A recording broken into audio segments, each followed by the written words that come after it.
How I screen print with Cricut vinyl. Okay, so first you'll need to upload your design into Cricut Design Space, or you can design straight on there with fonts or the free images. Oh my gosh, you could see my design in my glasses. That's my design, and I uploaded it into Design Space. If you're familiar with my zines, you might think this is pretty funny, or that I'm obsessed. But anyway, so you want to have your design ready, go over to Make It. So my design is ready to cut. You want to go over here and press Mirror. That way it's gonna cut it backwards. This is very, very, very important. Okay, so we have my design ready, it's mirrored, and it's gonna start cutting, and then you just kind of let the Cricut do its thing. So we're gonna weed out all the parts where you want the ink to go. So for example, we're gonna weed out every single thing that it cut. I weeded all the parts where the ink is gonna go through.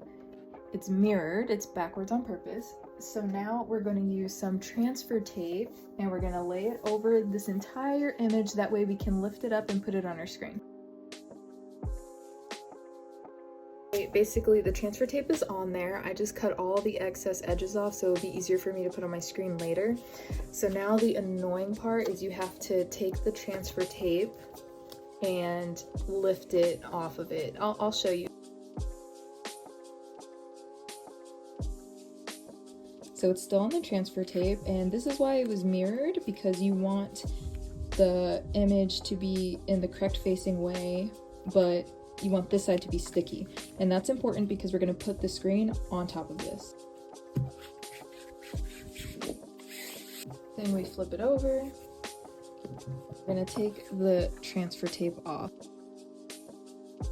So once the transfer tape is off, I suggest putting masking tape on all the exposed screen, that way excess ink doesn't bleed through. So now, to prepare my shirt, I put one of these plastic sheets in between it. You can use pretty much anything. You can use cardboard, you can use a piece of wood. I just used a piece of plastic.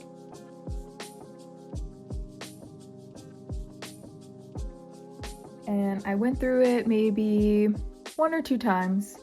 You don't really need to do more than that if you have like firm pressure. It should come through, so let's see how it turned out. Ah! Yay!